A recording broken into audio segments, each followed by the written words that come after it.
Shalom, shalom. So GMS lesson come back at you. Before I do get into this lesson, we'll start by giving our honor, glory, and praises to the Heavenly Father and His only begotten Son, Yahweh, Ba'ashem, Yahushai, Ba'ashem, Ruchah HaKadosh. Next up, double honor to my apostles, elders, great millstone, taught me the 100% truth for the Bible, who rule well. Peace, love, salutation, started brothers across the four corners of the earth, pushing this truth in all diligence and all sincerity. I just want to jump right into a Lord willing edifying lesson, and lesson's going to be that what? Nuclear destruction, nuclear missiles are biblical, man. He's going to get some, precepts, depicting what? Nuclear destruction and missiles, man. So let's get it's Revelation chapter 6, verse 14, all right? And it reads, hold on, give me 1 second. See if I can find another one.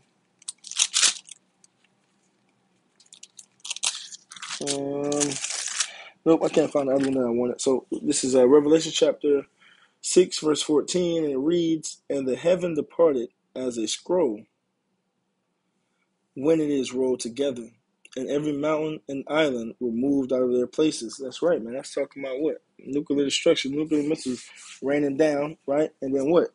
As you can see on the screen, that mushroom cloud, right, coming up, the heavens, that smoke rising up, right, and forming a mushroom cloud that looks like what? A scroll being rolled together. This is a vision being seen, and it's being depicted the best way it could at this time, man.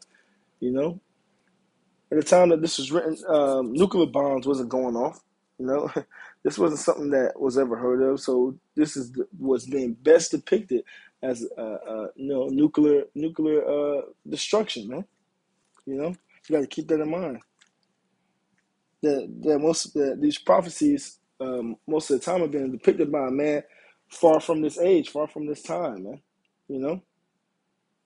Read that again. "And the heaven departed as a scroll when it is rolled together, and every mountain and island were moved out of their places." Man, the destruction of one. Just look at Hiroshima and the other one, Nagasaki. The atom bombs that went off, man. Look at all the destruction that those caused, man. America is prophesied to be destroyed by 200 million ICBM nuclear warheads, man. Every mountain and every island is going to shake, man, because of the impact that's gonna hit down here. And of course, America's going to shoot missiles too, right? So there's going to be missiles going to and fro, bouncing back and forth, nuclear war, man. As a matter of fact, let me get that very quick in Isaiah. All right, this is Isaiah right here, Isaiah the 13th, if I'm not mistaken. Oh, Isaiah the 9th, I believe. And then the 13th as well. Lord willing, I get that as well. This is Isaiah.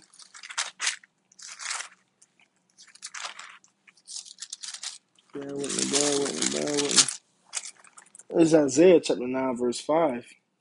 "For every battle of the warrior is with confused noise and garments rolled in blood." Right, so every war, every war before these times that we're in today was,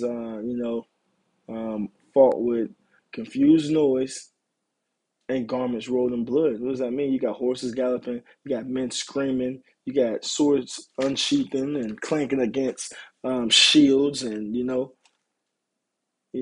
back in the ancient time, you might have catapults of fireballs flying across. So you got men burning alive. You got a whole bunch of confused noise and garments rolled in blood. Why? Garments rolled in blood because it was hand-to-hand combat.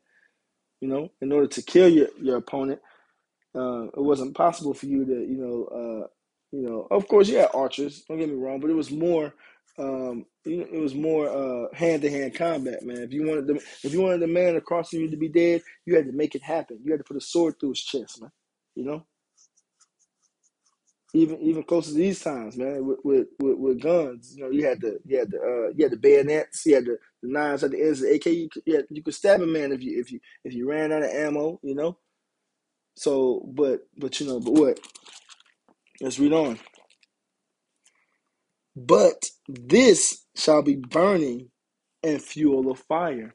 That's right, because this upcoming war, this third world's war, as it reads in the scriptures, the second war is past, but the third war coming quickly. That third world war, is coming quickly, and it's on the horizon, and it's going to be fought with burning a fuel of fire, man. Burning and fuel of fire, man.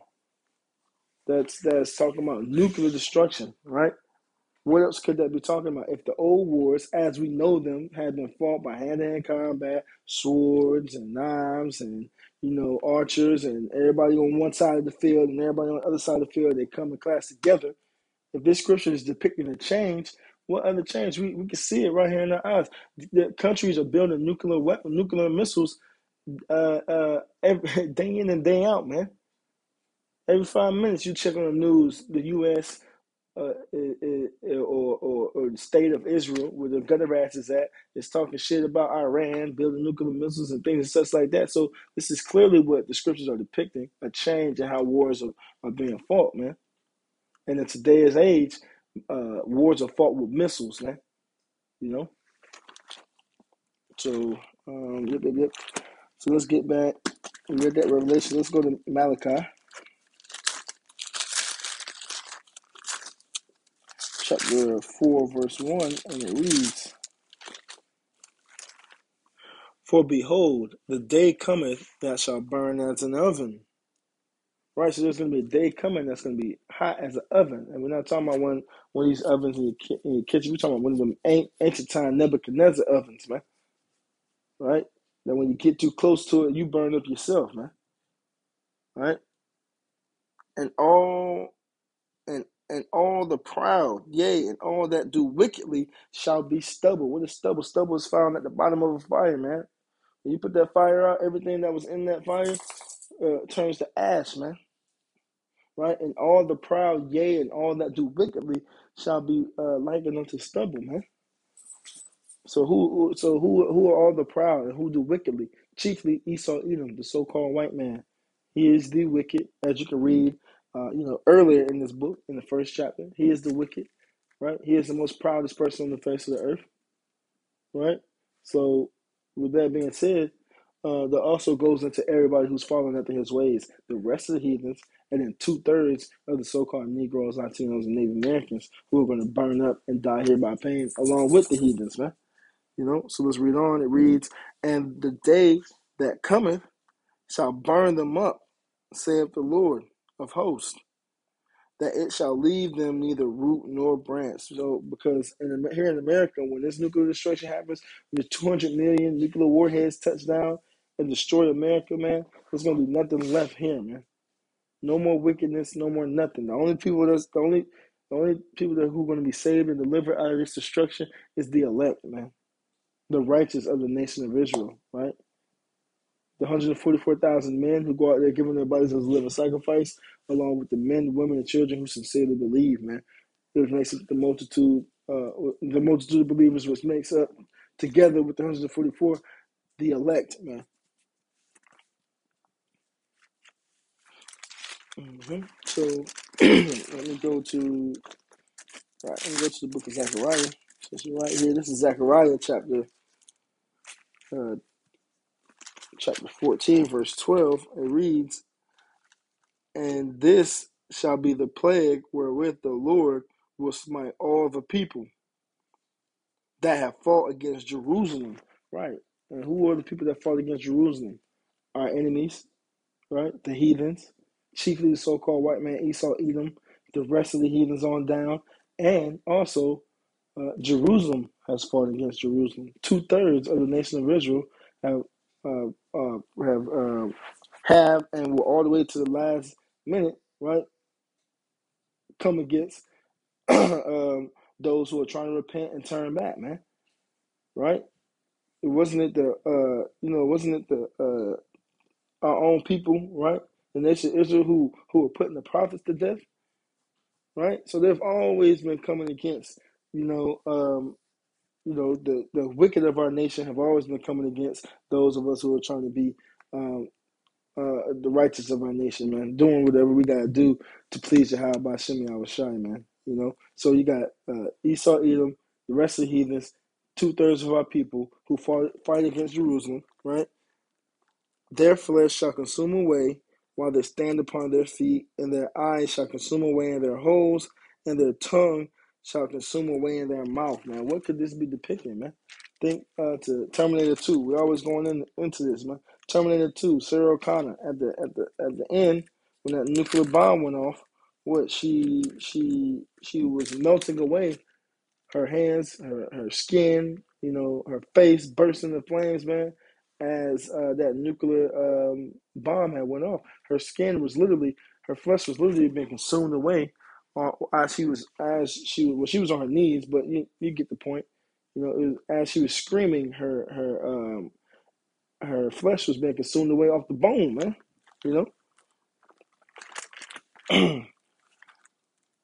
So you got to use your brains as to what these scriptures are depicting, man. So let me get another preset.